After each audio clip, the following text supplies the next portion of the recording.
We devoted our entire show last night to the question of whether it really seemed likely or possible that there would be an imminent attack by Israel on Iran, and if so, what the role of the United States would be, the reaction of Donald Trump would be, in light of Trump's continuous insistence, including as of yesterday, that he did not want the Israelis to strike Iran because doing so would impede his efforts to secure a deal diplomatically with Iran to avert the need for a conflict. And we had Kurt Mills on, who's the executive director of the American Conservative Magazine, where he expressed the view that I thought was quite reasonable, though I certainly had doubts, and I think he did as well, that it seemed, at least for the moment, that an Israeli strike on Israel was unlikely given Trump's genuinely stated desire to avert any kind of war and instead to resolve the conflict diplomatically. Right as we were concluding, maybe literally within 2 to 3 minutes of concluding the show, there was an attack by Israel on Iran that was launched. We learned about it only immediately after the show, but it was a perfect way to sort of dissect the possibilities and the like. And Israel did launch what has turned out to be a major military strike on Iran, a continuous ongoing one that is striking targets, principally their nuclear targets in western Iran, almost no attacks so far in central Iran, and actually zero in the east, but it also has targeted various commanders in the chain of command in the Iranian military, and by reports from the Iranian military as well as the Israeli military, many of those have succeeded in killing many of the key leaders in the Iranian military chain of command. That would obviously impede an immediate response by Iran. Though political leadership in Iran, including its leader Ayatollah Khomeini, as well as the elected leaders of Iran, have not been killed, nor, according to Israel, targeted, nor will they be. At least that's what we're hearing as of now. But the attacks are ongoing and unfolding, and certainly the Israelis and the Americans created a perception that a strike was unlikely, given Trump's repeatedly stated desire to let the talks progress diplomatically, and yet those attacks nonetheless occurred. And as we now know, Trump and, of course, the administration knew in advance that the Israelis were going to attack. Not only didn't they object, but Trump is now boasting of the success of this attack and the role that he played in it. So it's very clear that even though the Americans didn't directly participate in the sense that American planes were sent or that American bombs were dropped, as we talked about last night, would likely not be the case, the Americans were heavily involved in the sense of coordinating with the Israelis over those attacks, knowing that they were coming, giving the green light. And now already the Trump administration is deploying military assets in the region with the attempt to protect Israel from any possible retaliation from Iran. So it's already a war in which the United States is involved, a new Middle East war, a very dangerous Middle East war in which the United States under President Trump has now become involved. Here from the New York Times this morning, describing the basic facts as we know them. Iran reels from Israeli strikes on nuclear sites and top officials. Quote, Iran was reeling on Friday from waves of Israeli strikes that decapitated its military chain of command and targeted a key nuclear facility as President Trump urged Tehran to strike a deal curbing its nuclear program or risk, quote, even more brutal attacks. Prime Minister Benjamin Netanyahu described the assault as a last resort to prevent a nuclear-armed Iran, which Israel views as an existential threat. The attacks, which the Iranian military said were continuing on Friday afternoon, also killed several top Iranian officials and nuclear scientists and hit Tehran's long-range missile facilities and aerial defenses.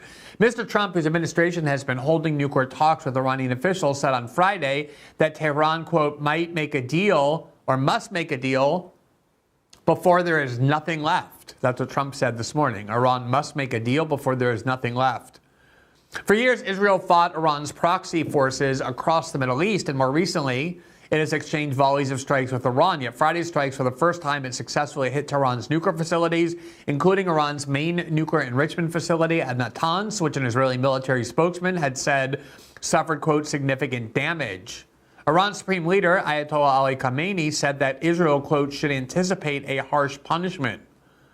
Later on Friday, the Israeli military announced that Iranian forces had fired about 100 drones at Israel as Mr. Netanyahu viewed the fighting would last, quote, as many days as it takes. The Israeli military said it was working to intercept the Iranian attack, and there were no immediate indications of significant damage caused by the drones.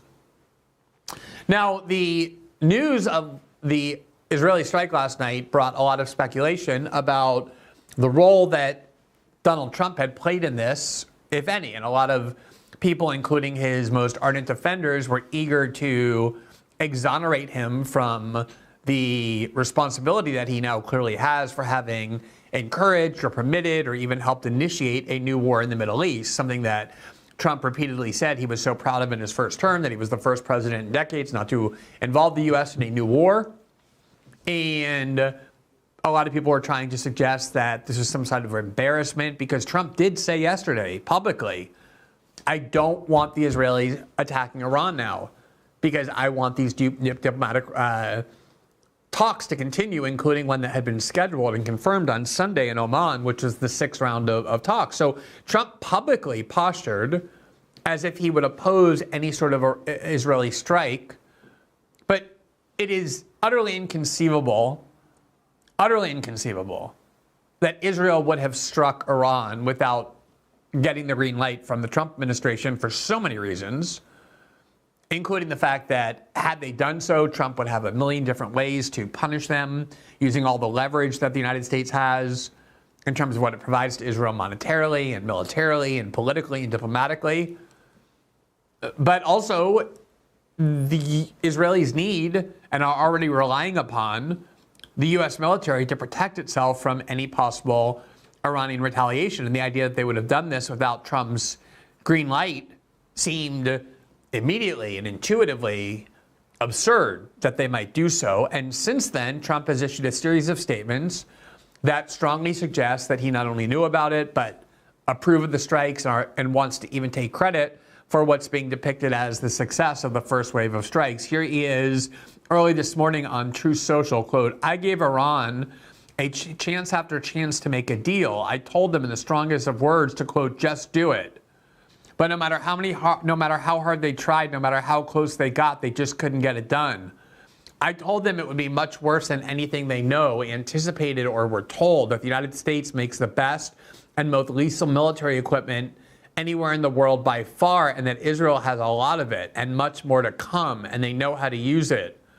Certain Iranian hardliners spoke bravely, but they didn't know what was about to happen. They are all dead now, and it will only get worse. There has already been great death and destruction, but there is still time to make this slaughter, with the next already planned attacks being even more brutal, come to an end. Iran must make a deal before there is nothing left and save what was once known as the Iranian Empire. No more death, no more destruction.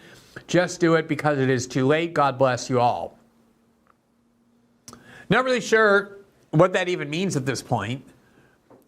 I mean, the Israelis certainly haven't taken out the Iranian nuclear facilities and decapitating several of the commanders in the chain of command, or even killing some of their nuclear physicists, as they did apparently while in their apartment buildings in Tehran, killing other people as well, can, I suppose, set back the Iranian program a little bit. The Israelis have killed many nuclear physicists in Iran over the years, have damaged various facilities. But ultimately, the know-how of how to make nuclear weapons is something you can't extinguish or eradicate, and it would take infinitely greater military force of the kind the Israelis really don't possess, like B-2 bombers dropping massive bombs to destroy underground facilities to really physically eliminate the Iranian nuclear program. But President Trump seems to be saying that that's exactly what the U.S. in conjunction with Israel will do, unless the Iranians immediately to submit to some sort of deal that really wouldn't be a deal, but I guess it would be seen as a sort of term of surrender. Here was Trump on Twitter.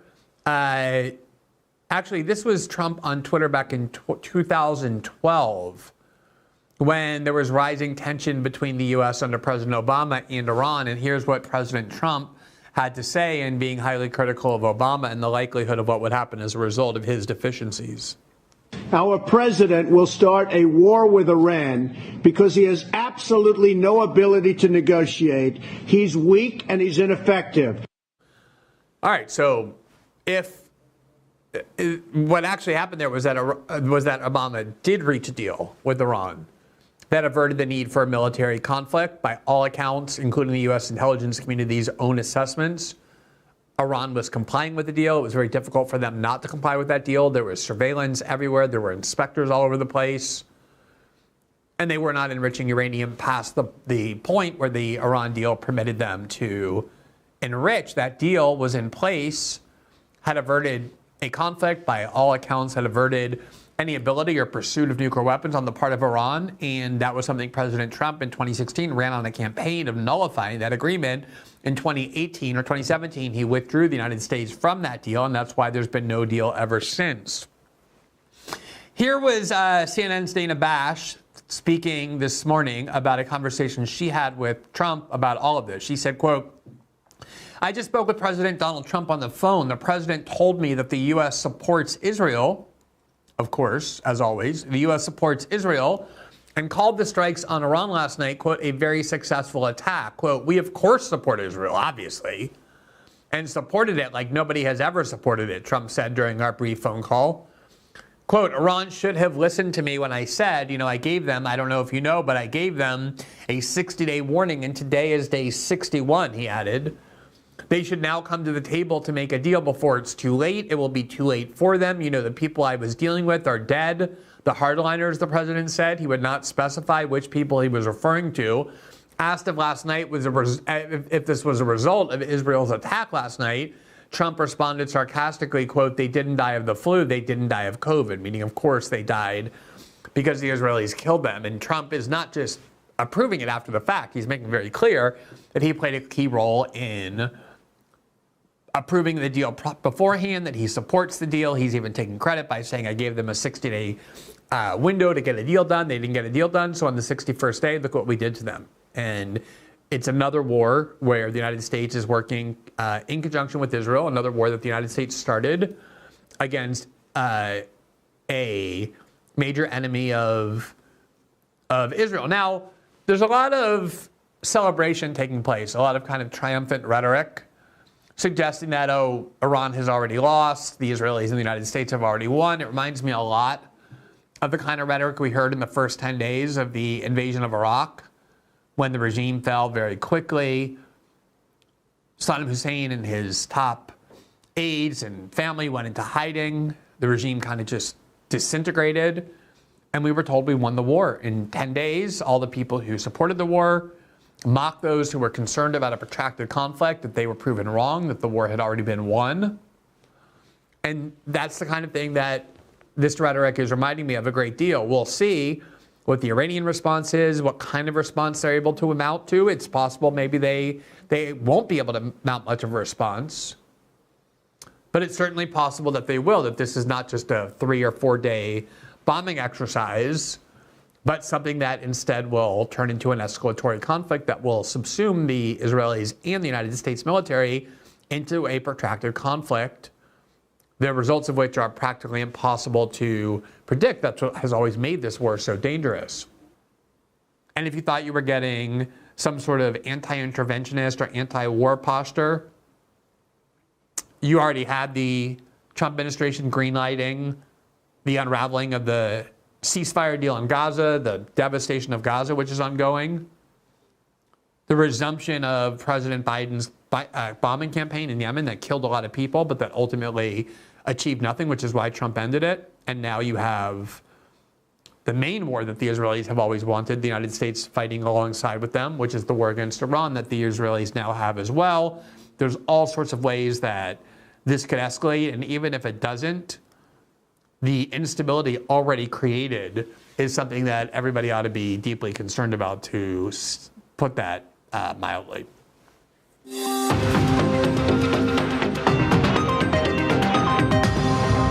Professor Mohammad Marandi is an Iranian-American academic and political analyst. He is based in Tehran, where he is located right at this very moment, and is the head of the National American Studies program at the University of Tehran, where he now teaches English literature and Orientalism. He has become one of the leading voices inside Iran to give a perspective that is crucially different than the kind of echo chamber we hear from the Washington think tank community, and he is generally regarded as a supporter of the country's general foreign policy orientation and political interests, which is why he brings a very valuable perspective, usually deliberately suppressed and unheard in Western media. But we believe, as we've said before, that especially when war breaks out, it's more vital than ever to hear exactly from people inside those countries we're not supposed to hear from or we're supposed to consider our enemy. He has been on our show before. We've followed his work for a long time, and we are very happy to have you be able to hear what he has to say. Professor Marandi, thank you so much for taking the time to join us tonight. I know that you have a lot going on. So we had you on our show, I think, about a month ago to talk about the prospect of an Israeli strike on Iran, which has now happened. Before we get to the kind of geopolitical implications and the like, you are in Tehran. What is it that you can tell us that you heard, that you saw? What is happening in that city over the past, say, 12 to 16 hours since this attack began? Well, the attack began early in the morning, and people were asleep for the most part. I, by chance, happened to be awake, and there were sounds of very loud explosions. And it turned out that some of these explosions were in our neighborhood or close to our neighborhood. And they targeted apartment blocks, apartment buildings. They destroyed one apartment building with 10 units.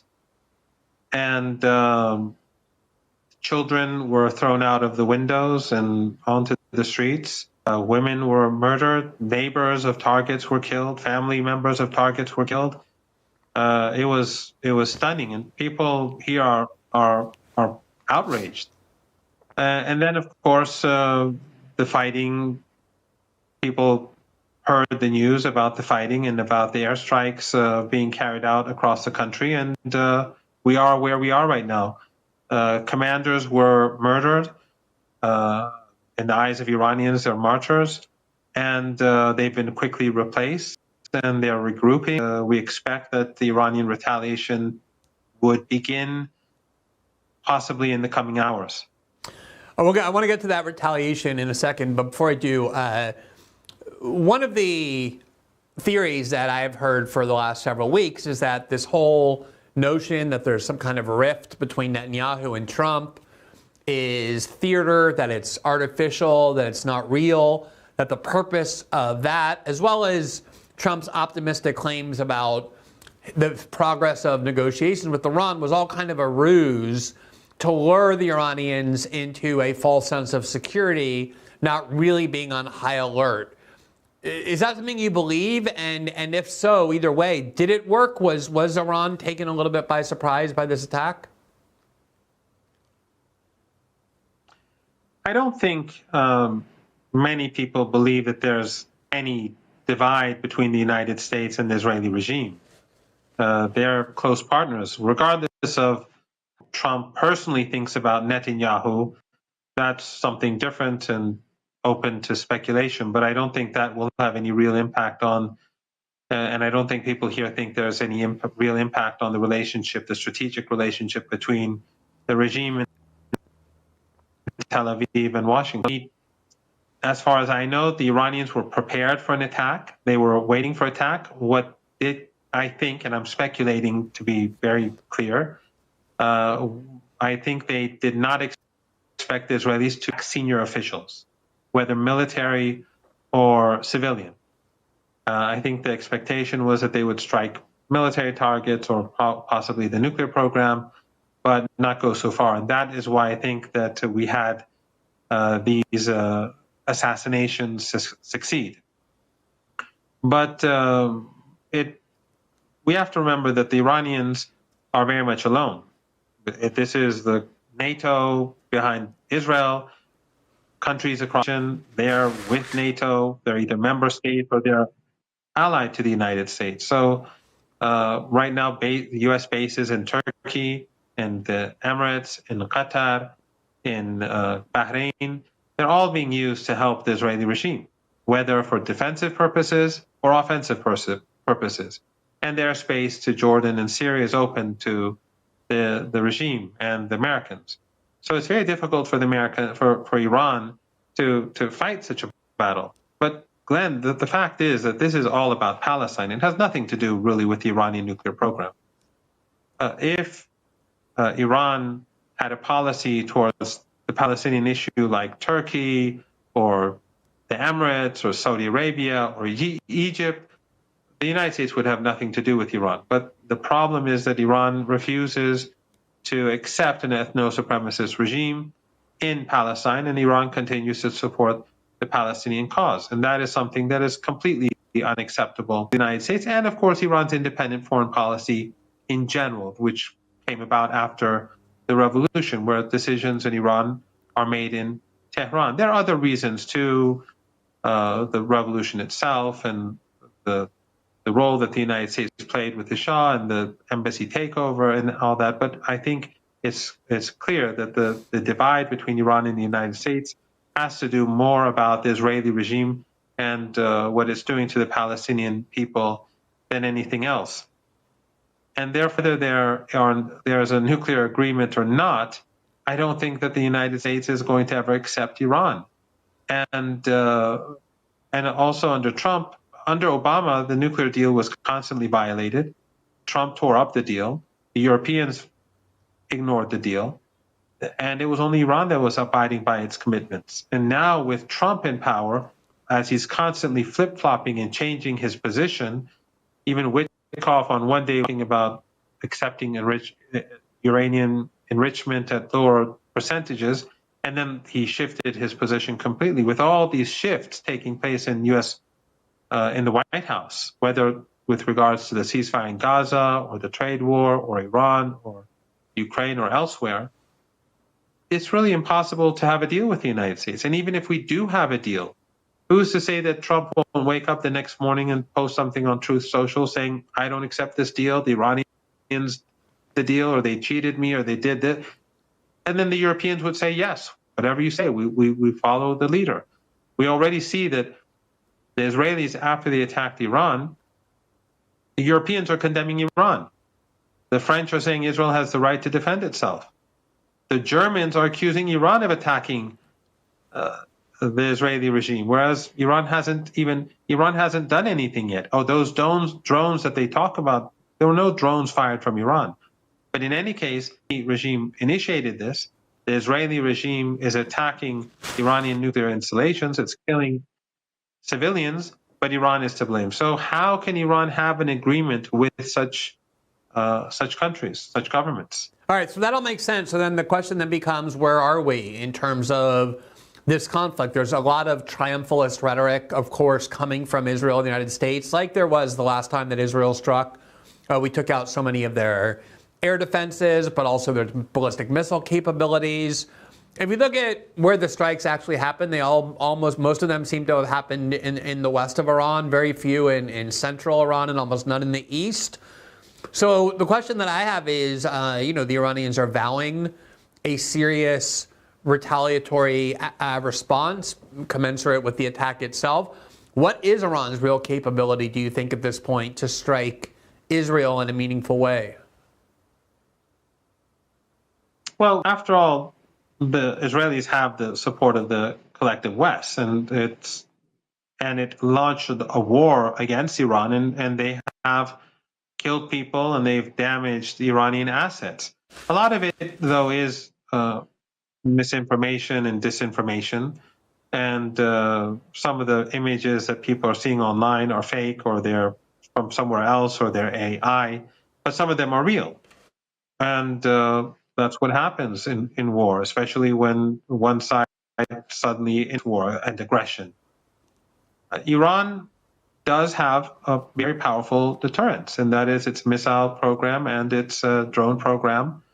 But of course, the Israelis went and, with the help of the United States, targeted senior commanders. So they put in place new commanders, and they're regrouping. And I think that ultimately we will see a significant Iranian response. I cannot predict the future, but I am confident that the Israeli regime will not come out on top. They control the internet, they control the propaganda.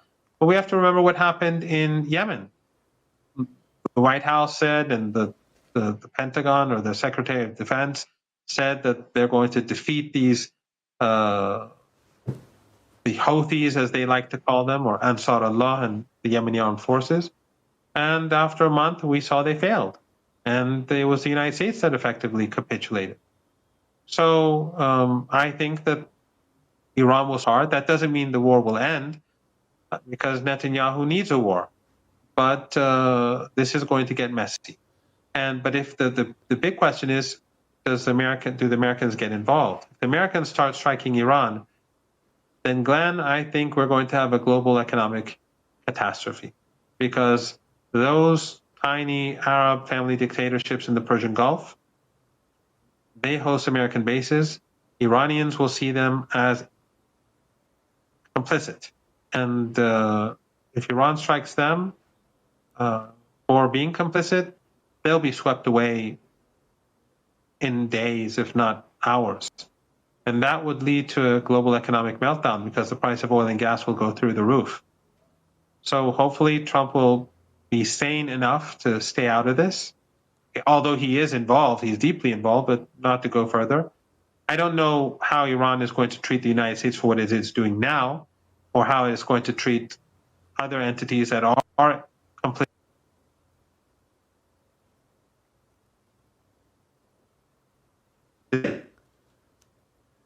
Yes, I think I think you froze a little bit at the end, and of course, as you mentioned, because you're in Tehran, there's a slowed down internet. But so far, we've heard pretty much everything until the very last few words there, which I think everyone understood the answer. Let me ask you this. So, I think what Trump's posture is now, certainly what he's trying to convey, is, look, I gave you 60 days. We didn't get a deal done. Today's the 61st day. You got a little taste of what will happen to you if we don't get a deal done.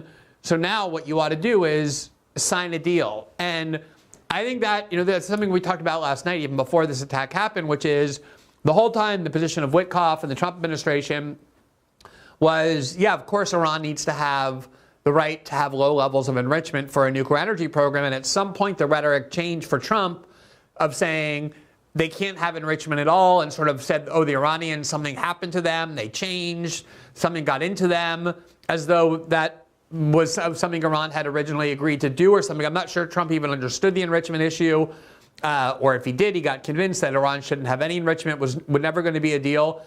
Is there any possibility that the Iranians would now sit down with the United States in the hopes of getting a deal to avert further strikes? I don't think there is any chance whatsoever that Iran will agree to halt nuclear enrichment, because it is a sovereign right of the Iranians. It is part of Iran's sovereignty, and the Iranians are not going to give that up. Iran's revolution was very much about sovereignty, independence, and making decisions in Tehran, alongside supporting the Palestinian cause and the cause of liberation in apartheid South Africa. But there isn't a chance in the world that Iran will accept such a thing. Iran is willing to accept the International Atomic Energy Agency having intrusive, and we already did that. We had it for many years. But Trump tore up that deal. But Iran is not going to give up its sovereign right, especially since by doing so, Iran would be held hostage. If tomorrow the United States prevents Iran from importing nuclear fuel, then Iran's nuclear reactors will all have to be shut down. These are huge investments, and we know how the United States uses to strangle Iran. So I don't see any chance whatsoever, under any circumstances, that Iran will accept a deal where it is denied its right as an independent and sovereign country. All right, last question. Obviously, everybody knows, it's not exactly a secret, that there are major factions in Israel and the United States that don't want just attacks on Iranian nuclear facilities, but want regime change in Iran, the restoration of what they call the Iranian monarchy, which was this very brutal and savage dictatorship that was a puppet regime of Tel Aviv and Washington for decades, which the Iranian Revolution overthrew. They want to reinstall that. And there's some people who believe that if Iran doesn't show a real deterrence at this point, namely the ability to strike in meaningful ways, whether it's Israel or U.S. assets in the region or the Gulf states, that it's almost inevitable that Iran will become sort of a new Syria, that they will be able to foment enough attacks on the government. They have proxy forces ready.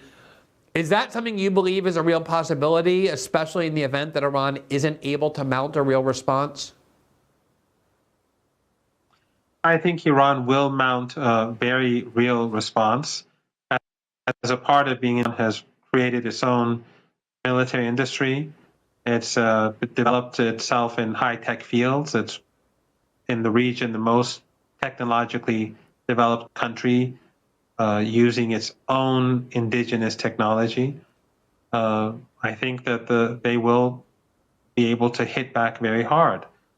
And I think, contrary to what the Americans like to believe, the Iranian people have been more united than before by this aggression, because they murdered innocent people and because the West is trying to deny Iran its sovereign right.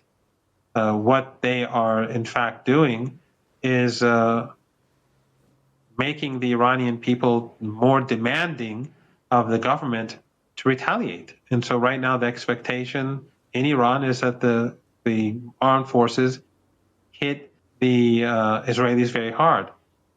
The United States and the West, their so-called Iran experts, are always miscalculating.